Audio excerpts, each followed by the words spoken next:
Thought के खिलाफ है या नहीं? देखिए, प्रोग्रेसिव थॉट की बातें करने वाले अब जनता और व्यूअर्स ही तय करें कि एक है भारतीय जनता पार्टी जो संघ परिवार के विचार से निकलती है, जो काशी तमिल संगमम कराती है, मतलब कि नॉर्थ और साउथ का कनेक्शन कराती है। एक है भारतीय जनता पार्टी जो आदि शंकराचार्य जो केरल से निकले थे, भारत को एक सूत्र में बांधा, उनकी प्रतिमा को केदारनाथ में स्थापित करती है। और दूसरी थॉट प्रोसेस ये है जो आपने दिखाया, सेंथिल का एक बयान नहीं है, सीरियल ऑफेंडर है, उससे पहले भी उन्होंने इस प्रकार के बयान दिए हैं, गौमूत्र राज्य। उसके अलावा शिवजी और पार्वती जी के बारे में ऐसी बेहद आपत्तिजनक टिप्पणी में उसको दोहरा भी नहीं सकता। और इसके अलावा डीएमके के ही नेताओं की बात करिए, एलन गोवन कहते हैं कि बिहारियों के पास कम बुद्धि होती है। अब बताइए कि बिहारी जो नेता है आरजेडी के, जेडीयू के, क्या स्टैंड है उनका। इसके अलावा डीके नेहरू जो डीएमके के लीडर है, वो कहते हैं कि हिंदी भाषी बोलने वाले जो लोग हैं वो अविकसित होते हैं। उसके अलावा पवन मुड़ी जी हो, चाहे डीएमके के अन्य नेता हो, उन्होंने हिंदी भाषा को लेकर, नॉर्थ इंडिया को लेकर क्या क्या बोला। राहुल गांधी ने अमेठी का चुनाव हारने पर नॉर्थ इंडियंस को भारत की राजनीति समझ में नहीं आती, साउथ में ज्यादा समझ में आता है, ये कहकर निकल गए। प्रियंका वाड्रा हंस रही थी जब चन्नी ने कहा था भैया, याद होगा कि भैया है ये लोग, इनको नहीं आने देंगे पंजाब, तो प्रियंका वाड्रा हंस रही थी। अब मेरा सवाल है कि यदि ये सारी टिप्पणियां इतनी आपको बेहद आपत्तिजनक लगती है तो आरजेडी, एसपी, तेजस्वी यादव, नीतीश कुमार, इन लोगों ने अभी तक कोई स्टैंड क्यों नहीं लिया? पहली बात। दूसरी बात, भारत की राजनीति में साउथ इंडिया में एक वाक्य कह दूं, ये समाजवादी पार्टी लेफ्ट का तो क्या स्टेक बचा है पूरे देश में, हमने देखा है। तमिलनाडु की जो पार्टी है डीएमके, उनका केरल में क्या स्टेक है? हमारा 11% वोट है, वहां पर आईयूएमएल का 8% वोट है। प्लीज विवेक जी, मैं आपके बीच में नहीं बोलता हूं, please Vivek ji, please please please एक एक करके, please I request you, Amish ji ऐसे मत करवाइए। I don't want to get agitated, I don't want to get agitated. आप अपनी बात को 10 सेकंड में, आप अपनी बात को समाप्त करें, फिर विवेक आप बोलिएगा। 15 सेकंड दीजिए। डीएमके का मुझे बता दीजिए कि इन डीएमके की पार्टी का कर्नाटका में क्या स्टेक है? हम लीडर ऑफ ऑपोजिशन है कर्नाटका में, इनको पूछे कि पुदुचेरी में हमारी सरकार है, तमिलनाडु में हमारी ग्रोथ है, आंध्र में हमारी ग्रोथ है, केरल में 11.5% वोट है, हमारा आईयूएमएल से ज्यादा वोट है वहां पर। आप बता दीजिए कि आज जहां सबसे ज्यादा एमपी साउथ इंडिया में किसके हैं? बीजेपी के 29 एमपीज, जबकि और किसी दल के इतने एमपीज नहीं है। और इसके अलावा मैं आपको बता दूं कि भारत को उत्तर दक्षिण में बांटने की राजनीति तब शुरू हुई जब जाति के नाम पर बांटा, फेल हो गए, धर्म के नाम पर बांटा, फेल हो गए, सनातन को गाली दी, मां लक्ष्मी को अपमानजनक टिप्पणी समाजवादी पार्टी ने की, रामचरितमानस पर टिप्पणी की, वो सारे फेल होने के बाद अब ये भारत को उत्तर दक्षिण में, मैं स्पेसिफिक सवाल पूछना चाहता हूं अनुराग भदौरिया, ये बताइए कि जब वो कहते हैं कि कुर्मी ओबीसी का डीएनए कमतर है, तो क्या ओबीसी की थाली पीटने वाली पार्टियां क्या स्टैंड लेंगी? क्या वो बोलेगी रेवंत रेड्डी मुख्यमंत्री ना बने? ओके, रेवंत रेड्डी ने इतनी कंट्रोवर्शियल नहीं, डेरोगेटरी स्टेटमेंट दी है, क्या कहना चाहते हैं आप अनुराग भदौरिया? देखिए, मैं बोल रहा हूँ। देखिए, भारतीय जनता पार्टी इस हिंदुस्तान में किसी व्यक्ति से पूछ लो कि नफरत की राजनीति इस देश में कौन करता है, तो बच्चा बच्चा बोल देगा भारतीय जनता पार्टी देश के अंदर में नफरत की राजनीति में विश्वास रखती है। अच्छी बात है कि आज विकास का कम से कम नाम तो ले रही है ना। जो इस तरह के शब्दों का इस्तेमाल करते हैं, हम उनका पुरजोर विरोध करते हैं, हम कभी नहीं किसी सब ऐसे लोगों का समर्थन करते हैं। लेकिन लगे हाथ इनसे ये भी पूछना चाहिए ना, संजय निषाद ने क्या कहा था कि प्रभु राम दशरथ के बेटे नहीं थे, तो भारतीय जनता पार्टी ने कितनी बार उनको पार्टी से निकाला, आज भी मंत्री बना रखा उत्तर प्रदेश के अंदर में। एक नरेश अग्रवाल जी थे, उन्होंने क्या कहा था पार्लियामेंट के अंदर में अपने देवी देवताओं के बारे में, क्या किया भारतीय जनता पार्टी ने, मैं जानना चाहता हूं। इसलिए मैं भारतीय जनता पार्टी से कह रहा हूं बार बार, नफरत की राजनीति करने वाले आप हो, आपने नफरत की राजनीति का बीज उत्तर प्रदेश देश के अंदर में बोया है। आप विकास की राजनीति करना नहीं चाहते, इसीलिए आप पूरे देश को उलझाना चाहते हो। कोई अगर गलत शब्दों का इस्तेमाल करता है और बार बार उन शब्दों को आप रिपीट करते हो, तो आप भी उतना ही ऑफेंडर हो जितना उस व्यक्ति ने बोला है। आप बार बार लगातार मीडिया में हर जगह आप बार बार उस शब्दों का इस्तेमाल करते हो, इसके मतलब आप चाहते हो कि राजनीति देश के अंदर हो नहीं, राजनीति उठी रहे, अभी मैं अगले 30 सेकंड में एक्सपोज करने वाला हूं।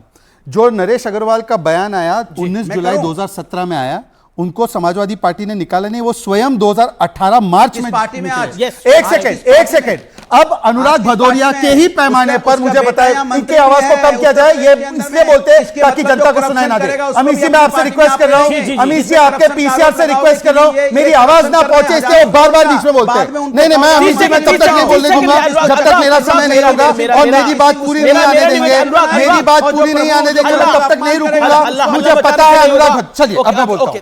अब अनुराग भदौरिया के गिन के 30 सेकंड दिया। अनुराग भदौरिया के किए गए स्थापित पैमाने के आधार पर जब जब 17 में बोला 18 तक निकाला नहीं। अब मुझे बताइए, मां लक्ष्मी को अपमानजनक टिप्पणी करने वाले स्वामी प्रसाद मौर्य, जिन्होंने कहा हिंदू धर्म धोखा है और जिन्होंने कहा रामचरितमानस के बारे में ऐसी शब्दावली, उनको तो जनरल सेक्रेटरी बनाकर पदोन्नत किया, उनको कब निकालेगी समाजवादी पार्टी? अब बताए अनुराग भदौरिया, इधर उधर मत जाना, तुम इधर उधर मत जाना, यह बात का जवाब दो। पॉइंटेड सवाल है अनुराग। अब ये कुछ नहीं बोलेंगे, 30 सेकंड आपका है। आप स्वामी प्रसाद मौर्य पे कब कार्रवाई करेंगे? स्वामी प्रसाद मौर्य जिसने दिवाली की शाम जब लोग अपने घरों में माता लक्ष्मी की पूजा कर रहे होते हैं, उनको नहीं करनी ना करे वो, लेकिन जब लोग अपने घरों में मां लक्ष्मी को पूज रहे होते हैं, वो मां लक्ष्मी के बारे में आप शब्द कह रहे थे, कार्रवाई क्या करी? अनुराग अमीर जी, प्रभु तो बराबर होने चाहिए। मुझे लगता है प्रभु का सम्मान आपको भी करना चाहिए। जब प्रभु राम की बात कर रहा हूं तो अमीर जी आपको गुस्सा नहीं आ रही है? इतना तेज आप उसमें ही बोलिए ना कि संजय निषाद ने गलत बोला, इतना तेज बोलिए आप। जो हम बोल रहे हैं, जो स्वामी प्रसाद ने बोला गलत बोला, मैं खंडन करता हूं। तो कब निकालेंगे पार्टी से, बताइए? समाजवादी पार्टी से भी धर्म और जाति का सम्मान करने वाली पार्टी है। इसका जवाब दीजिए, पार्टी से कब निकालेंगे? मैं आपसे बोला हूं, आप तो अभी कह रहे थे नरेश अग्रवाल को ले लिया, को अपने गठबंधन से कब हटाएंगे? गठबंधन में है भाई, वो तो हमारी पार्टी में नहीं है। अब बताइए स्वामी प्रसाद मौर्य को कब निकालेंगे? इधर उधर की बातें मत करो अनुराग भदौरिया, अपनी साइकिल को पार करो और जवाब दो। स्वामी प्रसाद मौर्य को कब निकालेंगे? बयानबाजी होती रहे और आप टीवी में प्रोपेगेंडा करते रहे, भारतीय जनता पार्टी को बार-बार बोलती रहे, बार-बार बोल के करती रही, देश को डाइवर्ट करेंगे पर ये जवाब नहीं देंगे। 45 में डाइवर्ट करेंगे। रोजगार के नाम पे जनता वोट करती है, महंगाई के नाम पे जनता वोट करती है, मेहनत सुरक्षा के नाम पे आप चर्चा नहीं करना चाहते। शुभराष्ट्र ऑन स्क्रीन देखिए, एक बड़ी स्ट्रैटेजी है और उस स्ट्रैटेजी के तहत आज लगातार इस तरह की बयानबाजी हो रही है। पहले हिंदुत्व को बोला गया और मैंने जो विश्लेषण कहा वही आज का कार्यक्रम है। पहले हिंदुत्व को बोला गया, फिर सनातन के नाम पर गाली दी गई, फिर श्री रामचरितमानस को कहा गया, अब नॉर्थ वर्सेस साउथ किया गया, फिर कहा गया बीजेपी तो गौमूत्र राज्यों की पार्टी है। शुभराष्ट्र, क्या आपको लगता है कि एक प्लान्ड स्ट्रैटेजी के तहत 200 सालों तक अंग्रेजों ने भी इसी फॉर्मूले पर उन्होंने बार बार बोला और उसके बाद 200 सालों तक राज किया, उसी फॉर्मूले पर विपक्ष चल रहा है? शायद अभी छोटी असफलता मिली हो, लेकिन लॉन्ग टर्म में एक बड़ी सफलता मिल सकती है। इसीलिए 3 राज्य हारने के बाद भी उसी रणनीति पर और ज्यादा मुस्तैदी से काम हो रहा है। उन्हें पता है कि यह देश जातियों में खंड खंड हो जाएगा, प्रदेशों में खंड खंड हो सकता है, पहले भी हुआ है, इसलिए यह टूल किट काम करेगी। आज नहीं तो कल करेगी, कल नहीं तो परसों करेगी। बांटो और राज करो, ये तो पुरानी रणनीति रही है। आमिर जी, मैं आपके प्रश्न का जवाब 2 पार्ट्स में देना चाहती हूँ। तात्कालिक रूप से जो आपने कहा वो बात बिल्कुल ठीक है कि तात्कालिक रूप से ऑपोजिशन को शायद इससे चुनावों में कुछ फायदा हो सकता है, लेकिन अगर हम लॉन्ग टर्म में देखें तो ऑपोजिशन का इससे सुपड़ा ही साफ होगा। और मैं बताती हूँ क्यों।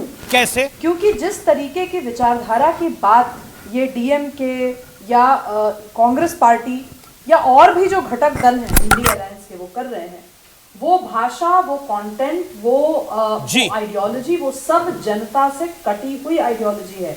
आज जब मैं बहुत बेसिक से बात कर रही हूँ आमिर जी, ये बात कोई बहुत लंबा चौड़ा मैं नेशनलिज्म या राष्ट्रवाद पे मैं कोई आख्यान नहीं देना चाह रही। मेरी आवाज पहुंच रही है आप? बिल्कुल आ रही है, बिल्कुल आ रही है जी। तो मैं कोई बहुत बड़ा आख्यान नहीं देना चाहती नेशनलिज्म पे, लेकिन छोटी सी चीज़ है, अब सर्दियाँ आ गई हैं, इस मौसम में उत्तर भारत में भक्का बनता है, पिट्ठा बनता है, हिमाचल में सिद्धू बनता है। आप जैसे जैसे नीचे की ओर बढ़ते जाएंगे आपको इडली, डोसा और ये सारी चीज़ें आपको मिलेंगी। सब वही अवयव हैं, वही बेसिक इंग्रेडिएंट है जिससे चीज़ें बनती हैं। बिहार में अगर कोई पिट्ठा खा रहा हो और केरल में अगर कोई इडली खा रहा हो तो कोई तात्विक अंतर नहीं है इन दोनों के, बस फर्मेंटेशन का प्रोसेस होता है, क्योंकि वहाँ पे जो जलवायु है वो थोड़ी सी उमस वाली जलवायु है। मैं ये बात बेसिक बात क्यों कह रही हूँ, क्योंकि आप जितना भी नॉर्थ साउथ कर लें, अल्टीमेटली भारत का डीएनए एक है। आप अगर उत्तर भारत में शिव परिवार की पूजा होती है, शंकर जी, पार्वती जी, कार्तिकेय जी और गणेश जी की पूजा होती है, तो दक्षिण भारत में मुरुगन को पूजा जाता है। क्या उन दोनों की पूजा पद्धति में अंतर है? देवी की जिस तरीके से उपासना की जाती है पूरे उत्तर भारत में, उत्तर पूर्व भारत में, क्या वैसी ही उपासना केरल में नहीं की जाती?